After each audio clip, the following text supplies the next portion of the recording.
أعوذ بالله من الشيطان الرجيم. بسم الله الرحمن الرحيم.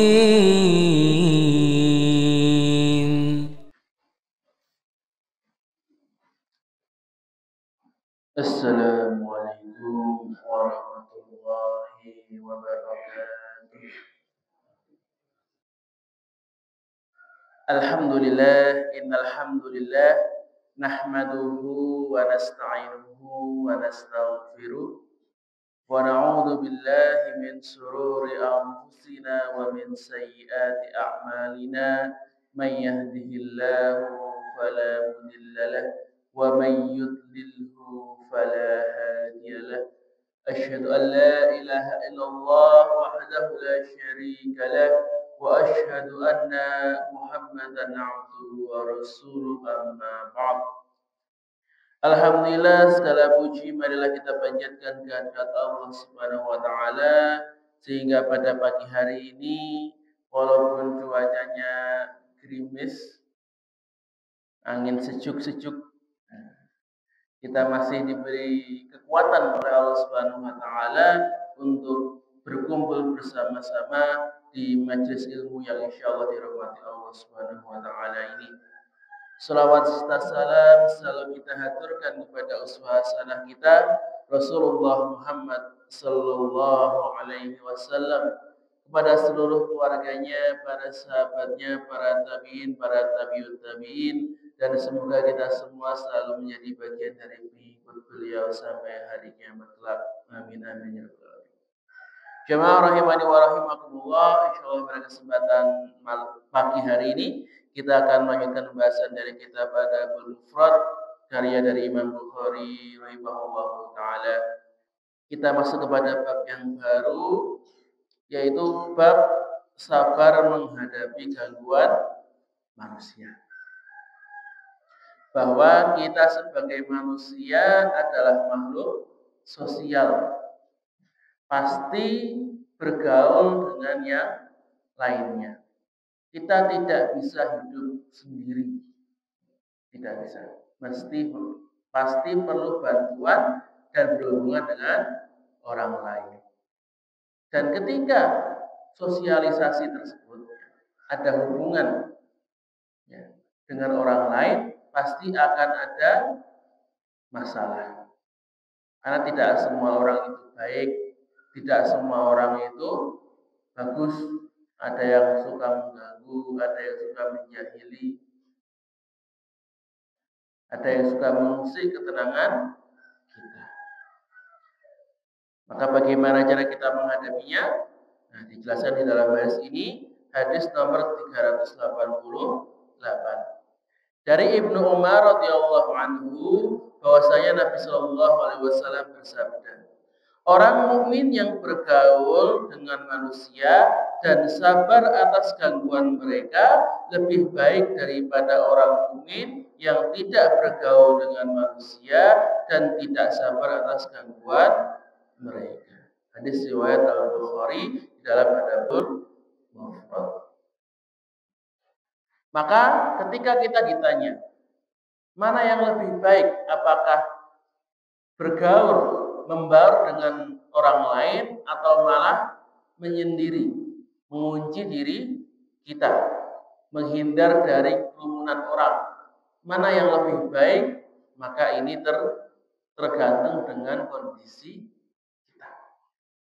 Kalau kita bisa memberikan warna, kita bisa memberikan pengaruh kepada orang lain, kita bisa mengajak mereka kepada kebenaran, atau minimal kita bisa menjaga diri kita supaya tidak tergoda kepada keburukan, maka itu lebih bagus.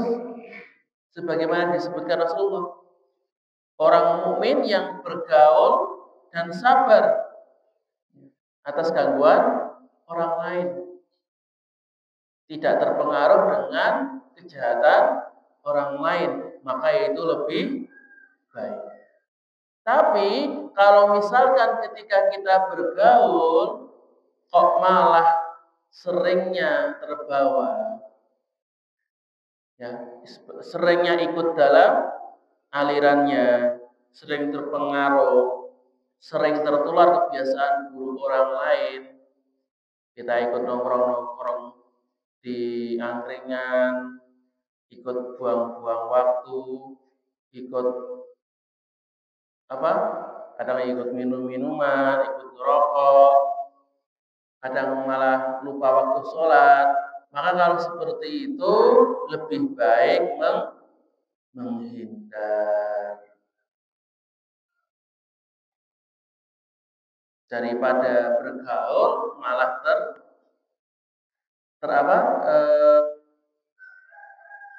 larut ya dalam pergaulan yang tidak baik, lebih baik pergi.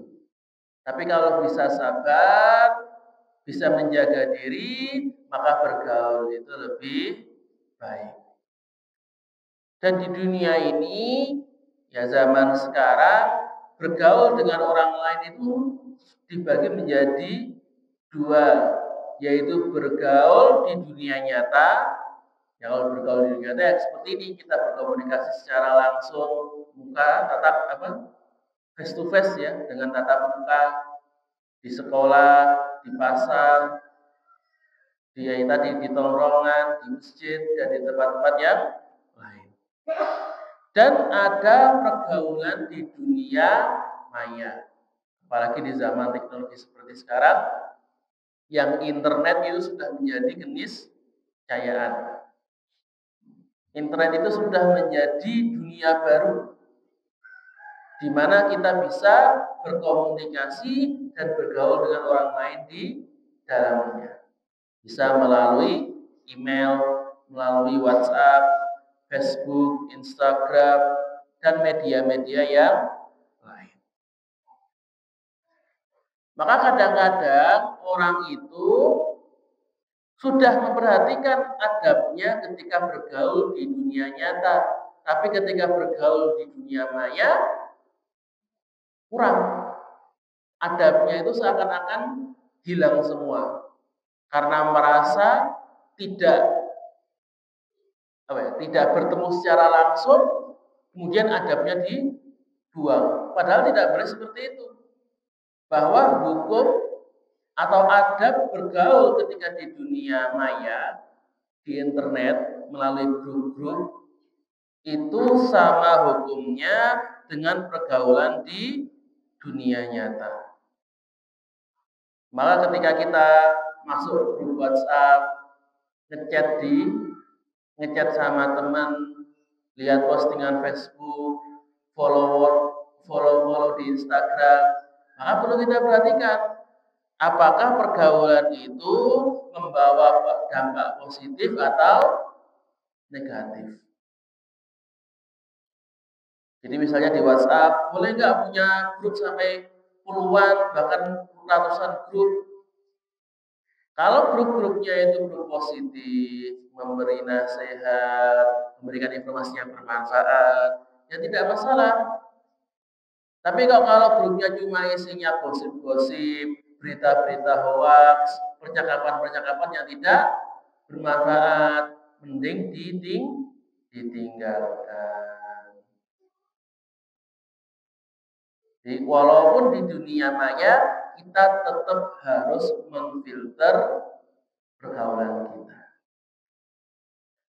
Jangan sampai terlarut, jangan sampai merasa bebas dari hukum dan adab. Karena ada orang itu kalau di dunia nyata anteng-anteng saja, diam-diam saja. Kalau sudah di dunia maya, ya, ngasih komen di YouTube, ngasih posting di Facebook, wah itu kata-katanya tidak terkontrol lagi. Nah, seperti itu tidak boleh.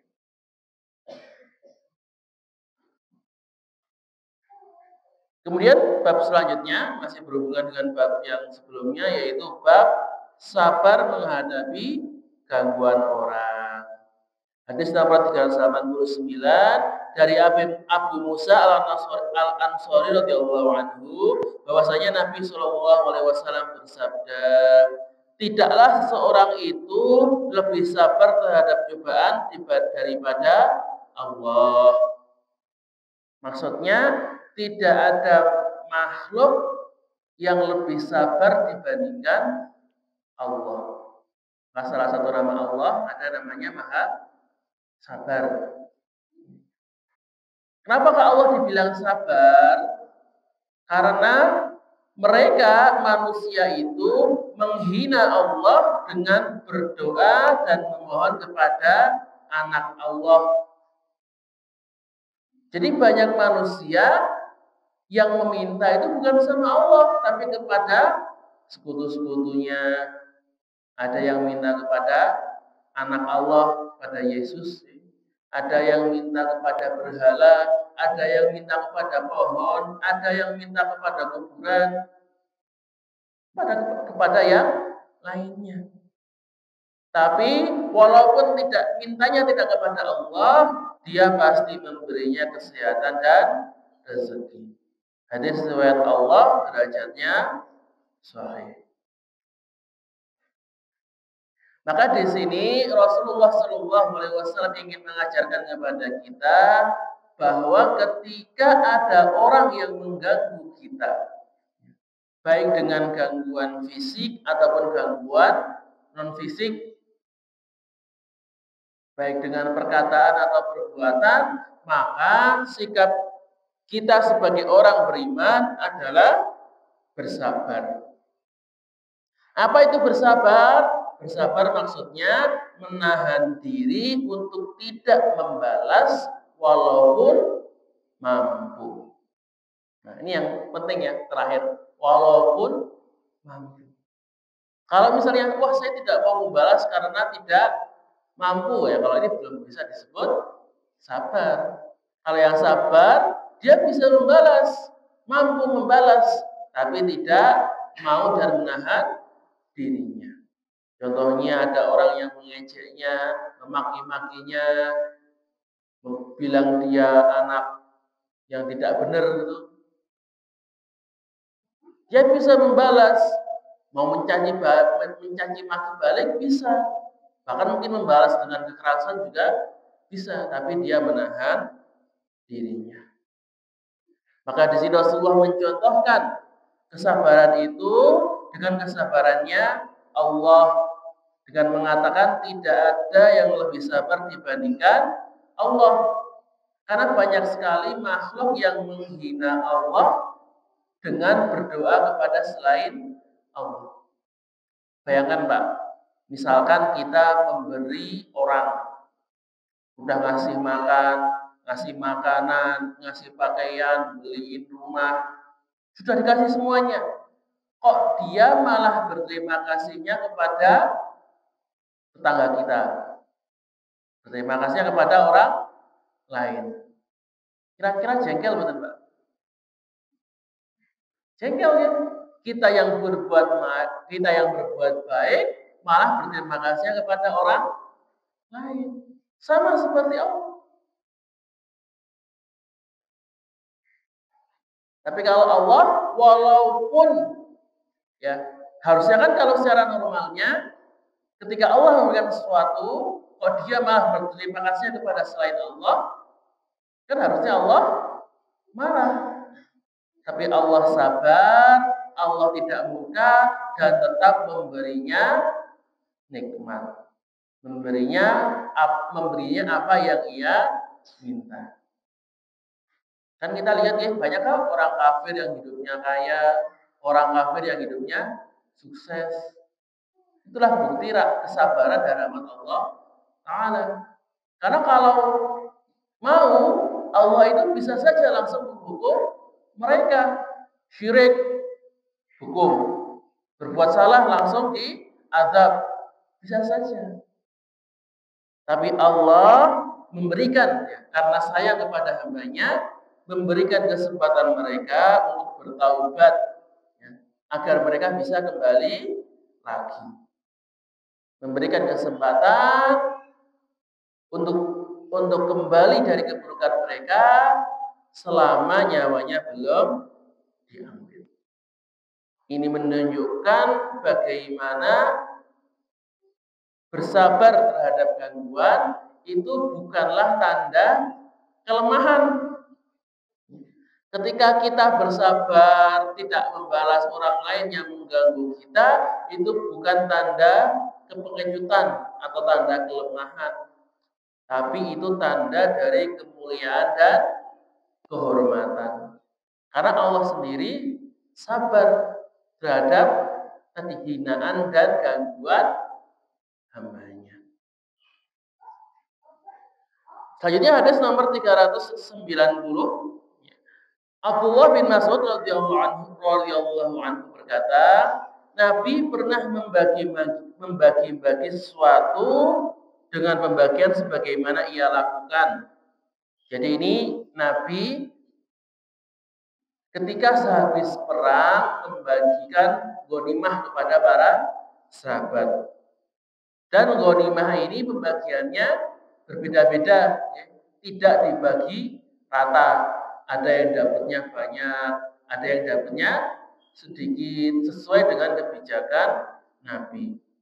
Maka seseorang dari kaum Ansor ini tidak terima, tidak ridho dengan pembagian tersebut.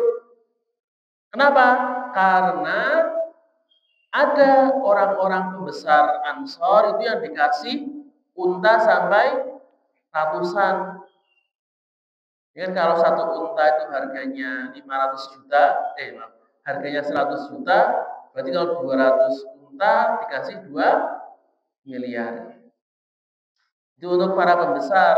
Tapi untuk para sahabat-sahabat yang lain kok dikasihnya lebih sedikit.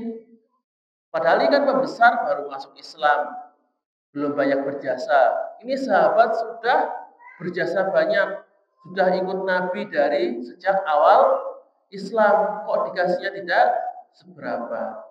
Maka orang Ansor ini berkata, di belakang Nabi, tidak di depan Nabi. Kalau tidak di depan Nabi kan tidak berani. Demi Allah, itu adalah pembagian yang tidak dilakukan untuk mengharapkan ridha Allah. Ini kan berarti menghina Nabi, Maksud Nabi dikatakan membagi dengan tidak adil. Nabi dikatakan tidak mengharapkan ridho Allah. Ini kan hinaan yang luar biasa. Maka Abdullah bin Mas'ud itu mendengar. Aku berkata dalam hati, wah ini kok berani-beraninya ngomong di depan, di belakang Nabi. Aku akan mengatakannya kepada Nabi. Akan aku laporkan supaya nanti dihukum. Maka kemudian aku, Abdullah bin Mas'ud, mendatangi beliau yang ketika itu sedang bersama sahabat-sahabatnya. Maka saat itu Rasulullah sedang kumpul, maka Abdullah bin Mas'ud datang kemudian berbisik kepada Rasulullah, ya Rasulullah, ini ada orang yang seperti ini. Jika dibagi rampasan mengatakan bahwa engkau itu tidak adil, tidak mengharapkan ridha Allah. Maka ketika Ibnu Mas'ud lapor kepada Nabi, beliau kelihatan keberatan dengan itu. Mimik wajahnya berubah dan marah. Jadi wajahnya itu menjadi merah, tanda marah. Jadi kan kalau Nabi itu kalau wajahnya sampai berubah, itu menunjukkan beliau itu marah besar. Saking marahnya sampai Abdullah bin Mas'ud mengatakan, hingga aku berharap aku tidak pernah mengabarkannya. Jadi Abdullah bin Mas'ud jadi saking marahnya Rasulullah sampai nyesel. Ya Allah, kok saya ada laporan? Kan jadinya Rasulullah marah.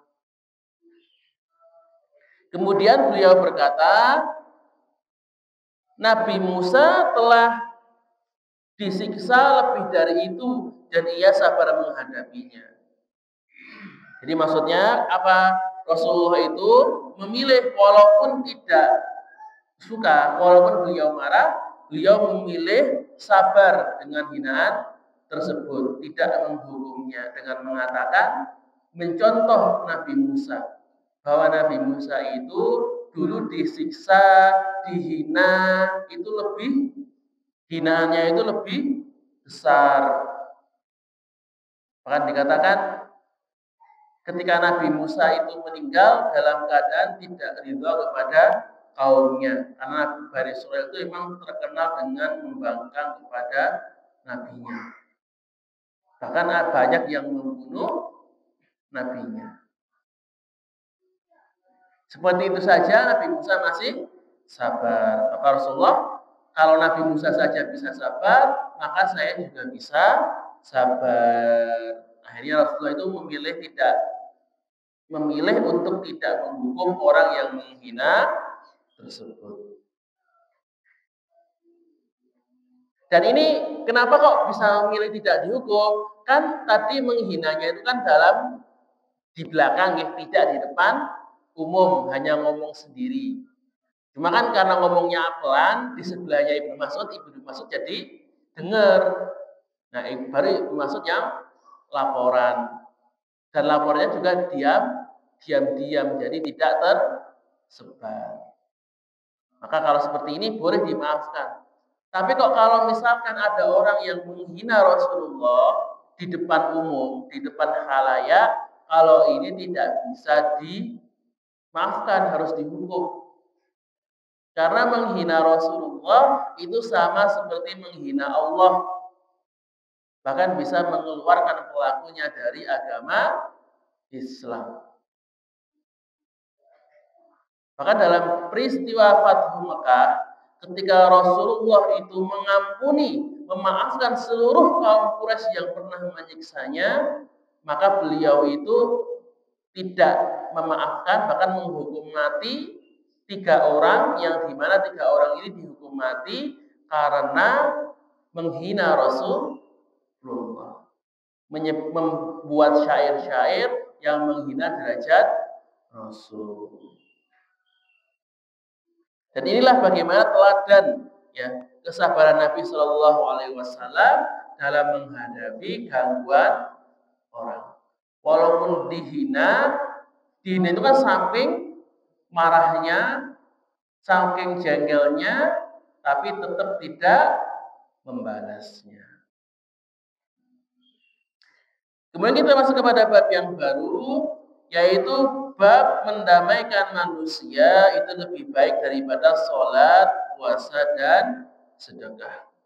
Hadis nomor 391 dari Abu Ad-Darda radhiyallahu anhu, bahwasanya Nabi Shallallahu Alaihi Wasallam bersabda,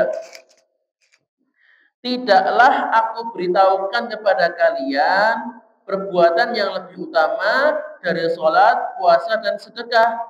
Maka mereka sahabat menjawab, "Ya Rasulullah." Kemudian beliau berkata, yaitu mendamaikan hubungan di antara sesama. Karena merusak hubungan di antara sesama adalah pemangkas atau pencukur agama. Hadis riwayat Abu Dawud, Ahmad, dan Ibnu Hibban, derajatnya sahih. Maka di sini Rasulullah memerintahkan kepada kita untuk menjaga hubungan baik dengan sesama, terutama dengan teman, dengan keluarga terdekat kita. Maka ketika ada saudara atau teman kita yang bertengkar, baik dengan kita sendiri ataupun dengan orang lain, maka diperintahkan untuk mendamaikan. Karena pahala berdamai ini, kata Rasulullah, bahkan lebih baik daripada sholat, daripada puasa, dan daripada sedekah. Menunjukkan betapa utamanya kita itu mendamaikan hubungan di antara sesama. Nah, bagaimana cara kita berdamai? Kalau kita yang berselisih, maka cara berdamainya adalah kita bersabar dan mengalah. Kita mengalah, mengajak berdamai, itu lebih utama. Sebenarnya kalau perselisihannya di antara orang lain, maka kita berusaha mendamaikan di antara mereka, menjadi pihak penengah. Kenapa kok pahalanya itu sangat besar? Karena kata Rasulullah, pertengkaran di antara saudara itu adalah memangkas atau dikatakan mencukur. Ya. Mencukur itu kan, pencukur rambut kan berarti mencukur bersih ya, menghilangkan seluruh rambut. Maka sama di sini maksudnya bahwa pertengkaran itu mencukur agama dan keimanan kita seperti pencukur itu mencukur rambut kita. Maksudnya bagaimana kok memangkas kebaikan, memangkas keimanan? Misalkan bahwa pertengkaran ini akan menghalangi kita dari berbuat kebaikan. Contohnya kita sedang bertengkar dengan teman kita. Nah, ketika sedang bertengkar, sedang jengkel-jengkelan, ketika bertemu gimana Pak? Melengos, ya? Tidak mau bicara. Kan mungkin senyum nggak kalau sedang bertengkar? Enggak, hilang pahala senyum. Nyapa boten? Enggak, hilang pahala nyapa. Ngucapin salam boten? Hilang pahala salam. Kalau kita sedang bertengkar, orangnya minta bantuan kepada kita bantu boten? Boten. Males. Loh kemarin baru bertengkar kok malah minta tolong. Ketika minjem duit, nggak dikasih, hilang pahala. Jadi kita lihat bagaimana pertengkaran tersebut ketika berlarut-larut bisa menghalangi kita dari banyak perbuatan baik.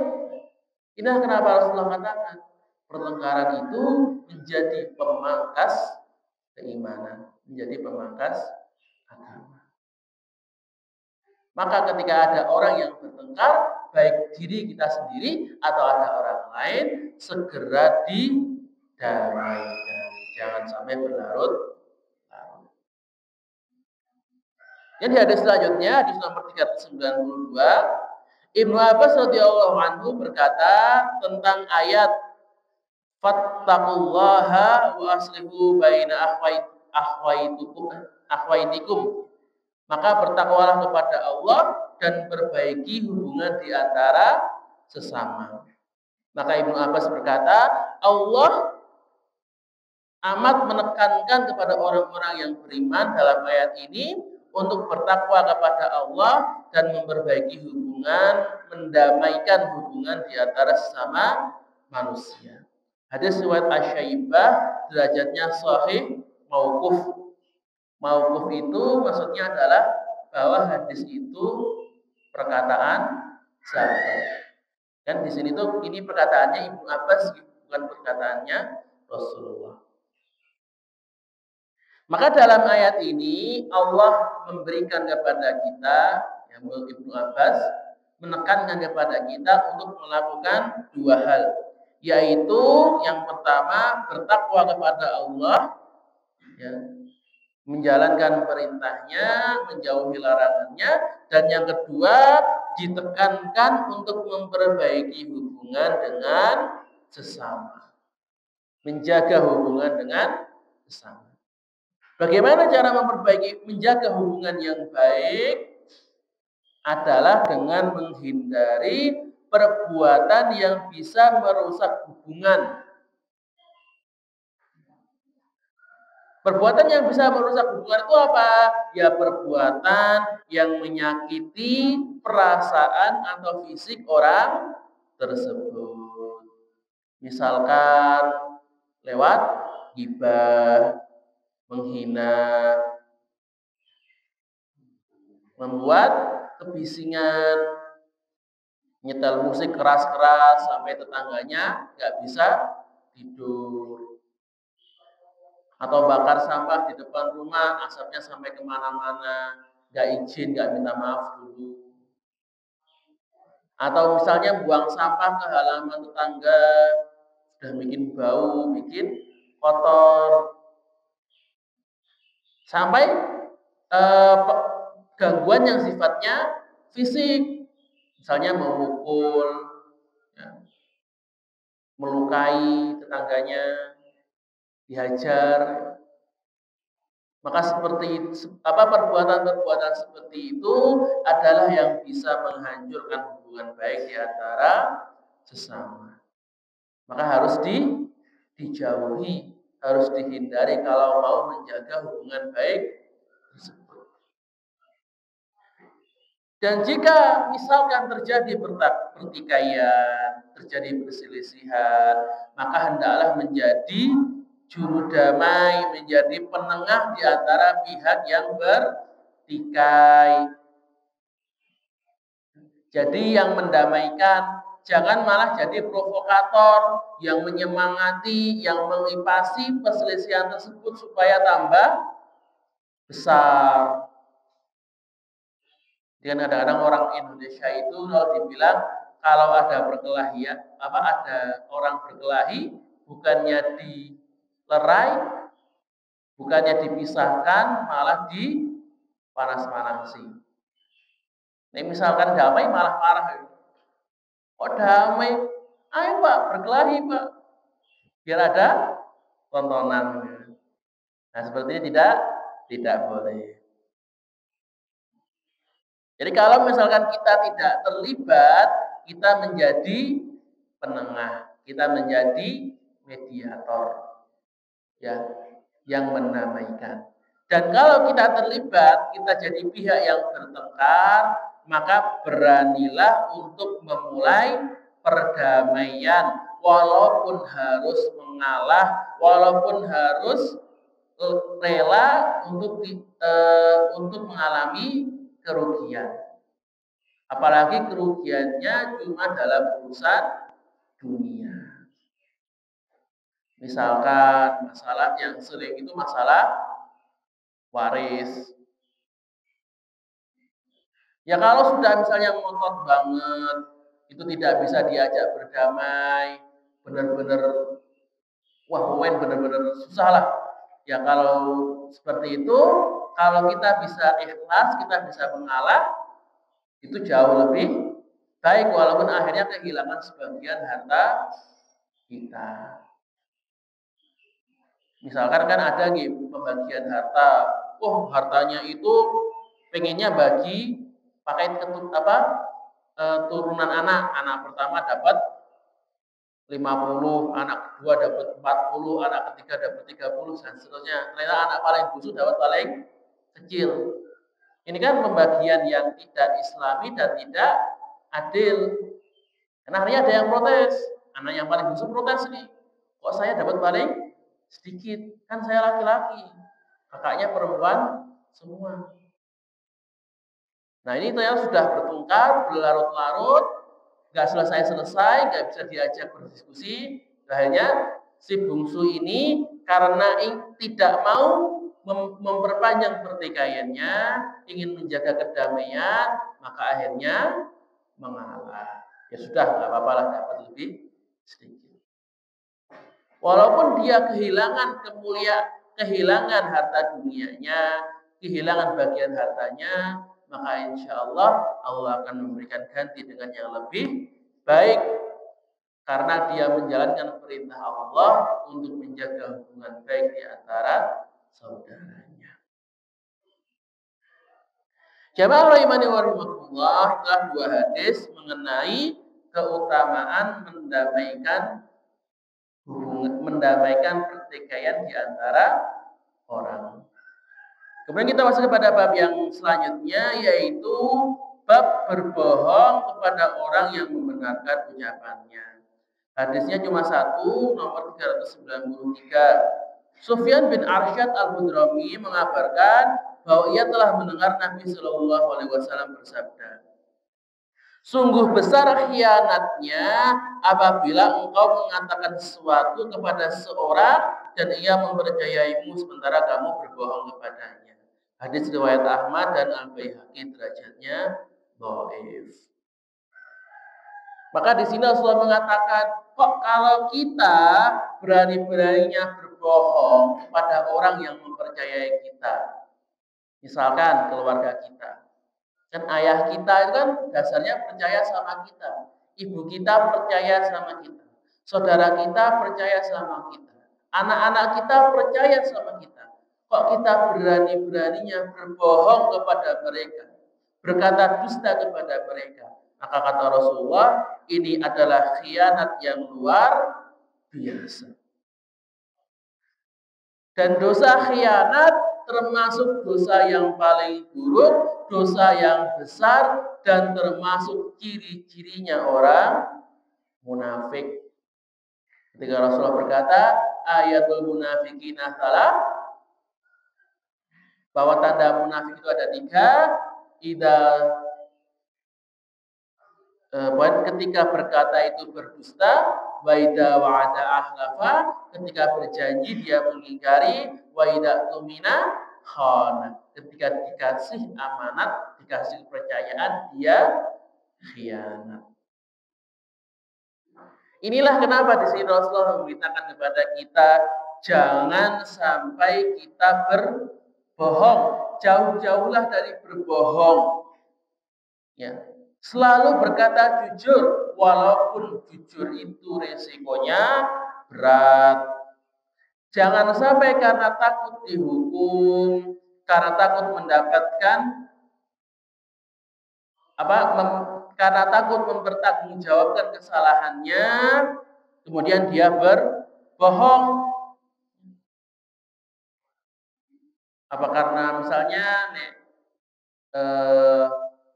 pas dulu anak-anak ya kok nggak sengaja merusak barang orang tuanya, karena takut dihukum akhirnya berbohong.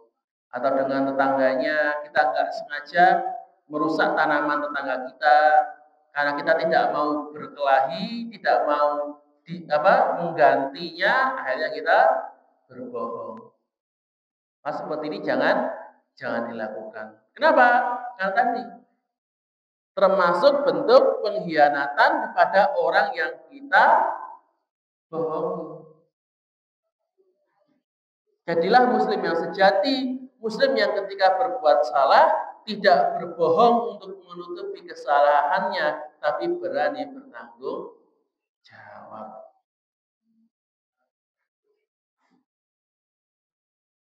Kemudian bab selanjutnya masih berhubungan, bab tidak boleh menjanjikan sesuatu pada saudaramu lalu mengkhianatinya.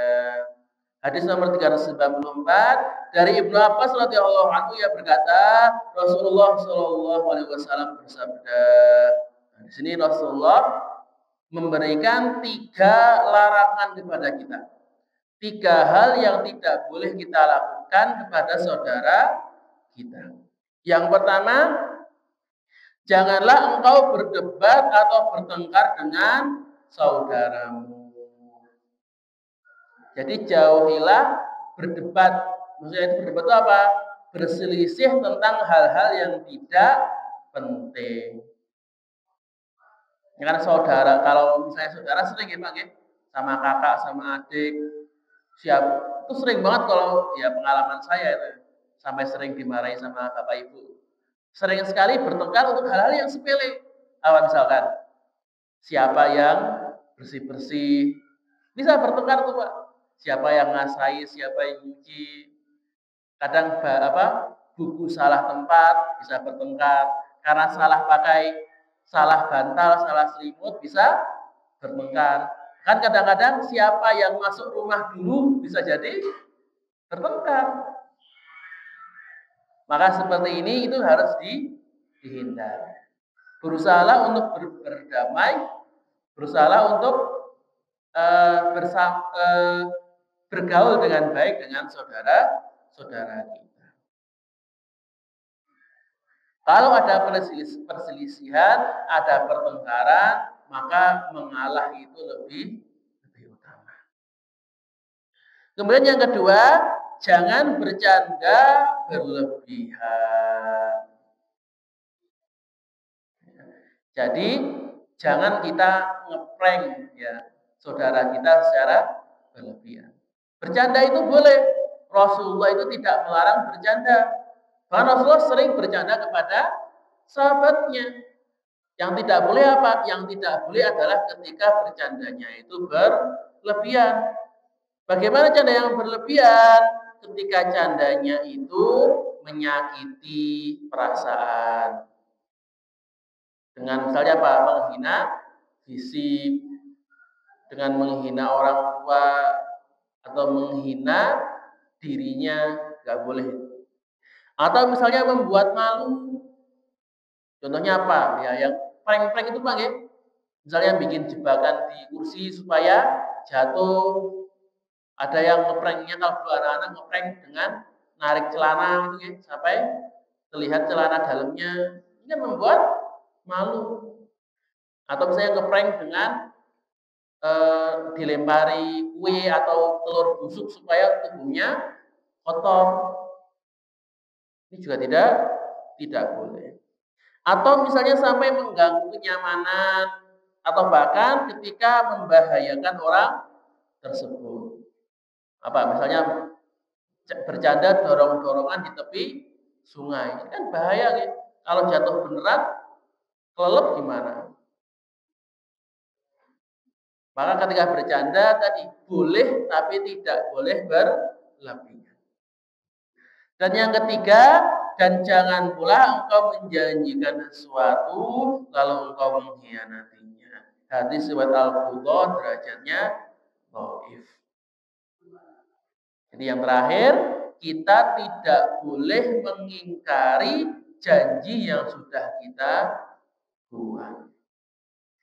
Kalau misalnya kita sudah berjanji mau memberikan sesuatu, ya sudah harus ditepati. Jangan mengeles, jangan mengelak. Termasuk tadi kalau ketika janji tidak ditepati, termasuk tanda-tanda orang munafik. Kemudian kita masuk kepada bab selanjutnya, yaitu bab larangan menghina nasab atau keturunan. Yang dimaksud dengan nasab itu adalah garis apa ya, nenek moyang gitu Pak. Jadi yang bin itu. Jadi misalnya kan saya Asif, bapaknya namanya Ishak, mbahnya namanya Ruslan. Tadi Asif bin Ishak bin Ruslan. Nah, yang binnya itu nama bapak, nama kakek, nama buyut itu namanya nasab. Dia dari keturunannya siapa? Maka hadis nomor 395 dari Abu Hurairah radhiyallahu anhu bahwasanya Nabi Shallallahu alaihi wasallam bersabda, dua kelakuan jahiliyah yang selamanya tidak ditinggalkan oleh orang-orang, yaitu meratapi orang yang mati dan menghina nasab. Hadis riwayat Muslim, Tirmidzi dan Ahmad derajatnya sahih. Maka di sini Rasulullah mengatakan ada dua perkara jahiliyah. Kalau disebut perkara jahiliyah, berarti ini kan perkara yang dilarang ya. Karena kan dilakukan oleh orang-orang jahiliyah, dilakukan oleh orang-orang yang masih bodoh. Tapi walaupun dilarang, walaupun tidak diperbolehkan, tapi masih banyak orang yang melakukannya bahkan sampai sekarang. Yang pertama apa? Adalah meratapi orang mati. Maka meratap itu sangat dilarang oleh Rasulullah. Apa yang dimaksud dengan meratap? Meratap adalah bersedih atau menangis secara berlebihan. Bukan berarti kita tidak boleh menangis. Kita tidak boleh sedih. Boleh Pak. Ya maksud ditinggal keluarga, ditinggal mati orang tua, ditinggal mati anak, kok nggak boleh sedih? Boleh sedih, boleh menangis. Rasulullah ketika ditinggal putranya Ibrahim menangis. Ketika ditinggal putri-putrinya, beliau menangis.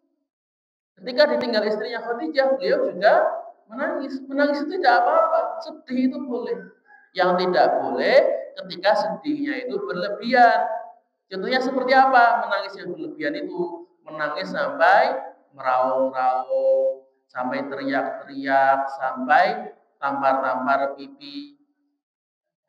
Sampai kayak kehilangan kendali sampai pingsan gitu. Maka seperti ini tidak boleh. Kenapa? Karena meratap itu tanda bahwa dia tidak ikhlas dengan takdir Allah. Kan karena dia tidak rela dengan kepergian anaknya, dia tidak rela Allah itu memanggil anaknya, maka dia meratap. Menunjukkan tadi tidak tidak ikhlas dengan kehilangan tersebut, dan ini tidak diperbolehkan. Maka sedih boleh, ya, menangis silahkan, bersedih silahkan, bahkan itu harus, ya, sifat manusia itu untuk bersedih ketika kehilangan, tapi tidak boleh meratap, tidak boleh berlebihan sampai meraung-raung, sampai kehilangan kendali, karena ini sifat jahiliyah yang dilarang. Bahkan Rasulullah sampai melaknat orang yang meratap. Bayangkan Pak, Mosok sudah kehilangan dunianya, sudah kehilangan keluarganya, tapi karena ratapannya sekaligus kehilangan akhiratnya. Kan sangat bahaya. Dan yang kedua kata Rasulullah, perkara jahiliyah yang masih lestari sampai sekarang adalah kebaikan. Allah sendiri yang mengatakan, wa ta'awanu 'alal birri wat taqwa, saling tolong menolonglah dalam kebaikan dan ketakwaan, wala ta'awanu 'alal itsmi wal 'udwan, dan janganlah saling tolong menolong dalam dosa dan keburukan. Kalau berbuat zalim jangan dibantu. Walaupun itu keluarga kita, walaupun itu ayah dan anak kita, apalagi kok hanya negara, tetap tidak boleh dibantu, tidak boleh berpartisipasi. Hadis ini dhaif, tapi dikuatkan oleh sabda Rasulullah, diriwayatkan oleh Bukhari, di mana beliau bersabda, tolonglah saudaramu yang zalim maupun yang dizalimi. Kalau yang dizalimi, jelas kita tolong dengan menolongnya dari kezaliman tersebut. Maka sahabat bertanya, ya Rasulullah, bagaimana cara menolong orang yang zalim? Beliau mengatakan, tolonglah dengan mencegah dia dari berbuat kezaliman. Jadi dicegah, menasihati mereka, mencegah mereka dari berbuat yang buruk, jangan malah membantu kezaliman tersebut. Inilah yang namanya yang membedakan antara ikut kelompok dengan fanatisme kelompok. Jadi nggak boleh fanatisme, bahkan mohon maaf, kepada Muhammadiyah sendiri itu tidak boleh fanatis. Tidak boleh Muhammadiyah itu pasti benar. Kalau tokoh Muhammadiyah bilang apa saja harus ditaati, benar. Kalau memang salah, kalau memang bertentangan dengan Al-Quran dan Sunnah, harus ditolak. Misalkan ada tokoh Muhammadiyah yang bilang bahwa, misalkan ini nggak ada, tapi misalkan ada tokoh Muhammadiyah yang bilang bahwa hijab itu tidak wajib, misalkan, yang jelas-jelas bertentangan dengan Al-Quran, makanya seperti itu tidak boleh kita dukung, harus ditolak. Jadi pedomannya adalah Al-Quran, hadis, dan ajaran para ulama. Selama kelompok itu bersama seiringan dengan ajaran tersebut, silakan diikuti. Tapi kalau bertentangan, harus ditinggalkan. Aku kalau ada mungkin cukup sekian yang biasa saya sampaikan pada pagi hari ini. Nanti untuk syuruk jam 5:05 gitu. Mas, sebelum saya tutup ada pertanyaan terlebih dahulu. Ibu, Bapak. Kalau tidak ada, saya cukupkan sampai di sini. Jika ada salah kata, maka datangnya dari diri saya sendiri dan saya mohon maaf sebesar-besarnya. Dan jika ada kebenaran, maka datangnya dari Allah Subhanahu wa Ta'ala. Dan semoga kebenaran ini bisa kita terapkan dalam kehidupan kita sehari-hari. Bila taufiq wal hidayah wa ridha wal inayah. Nun wal qalami wa ma'isur fastabiqul khairat. Assalamualaikum warahmatullahi wabarakatuh. سبحان ربك رب العزة عما يصفون وسلام على المرسلين والحمد لله رب العالمين صدق الله العظيم.